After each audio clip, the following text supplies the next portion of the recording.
বন্ধুরা বন্ধুরা ফাইনালি কিন্তু ভূত বাংলার টিজার চলে এসেছে, যার ডিউরেশন হচ্ছে 1 মিনিট 23 সেকেন্ড। হ্যাঁ বন্ধুরা, এই টিজারের মধ্যে কিন্তু কমেডি আর যে সিকোয়েন্স গুলো দেখানো হয়েছে আমাদেরকে, মানে ভূতের সিকোয়েন্স গুলো, সেগুলো কিন্তু সত্যি খুব দারুণ দেখিয়েছে। এবং অক্ষয় কুমার আর প্রিয়া দর্শনের জড়ি কিন্তু আবারও ফিরে চলে এসেছে আমাদের মধ্যে, যেটা রিলিজ হবে কিন্তু 10 এপ্রিল, 10ই এপ্রিল।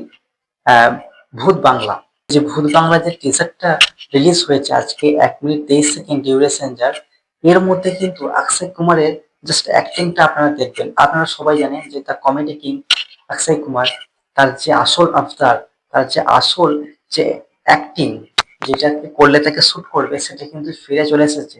লাস্ট টাইম আমরা দেখেছি ঠিক এরকম যে টিজারটা প্রায় দেখানো হয়েছে আমাদেরকে, যে ভুল ভুলাইয়া 1 যেটা ছিল, ঠিক সেরকম সেরকম ভাবে কিন্তু এই ভুল ভুলাইয়া 1 এর ফিল কিন্তু আমাদেরকে দিচ্ছে এই ভূত বাংলা।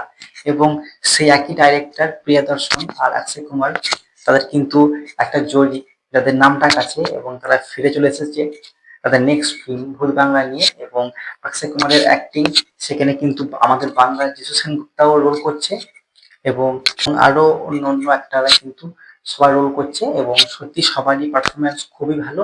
আর অক্ষয় কুমারের তো কোনো কথাই নয়। অক্ষয় কুমারের যে কমেডি ডায়লগ আপনারা টিজারের মধ্যে দেখবেন, এবং যে হাসিটা, সেটা কিন্তু সত্যি খুব সুন্দর। এবং এই মুভিটি রিলিজ হচ্ছে 10 এপ্রিল, 10ই এপ্রিল কিন্তু মুভিটা আসছে। আপনারা অবশ্যই থিয়েটারে গিয়ে দেখবেন। তো বন্ধুরা, এই ছিল আপডেট অক্ষয় কুমারের নেক্সট ফিল্ম ভূত বাংলা টিজার, তার রিভিউ। থ্যাংক ইউ বন্ধুরা।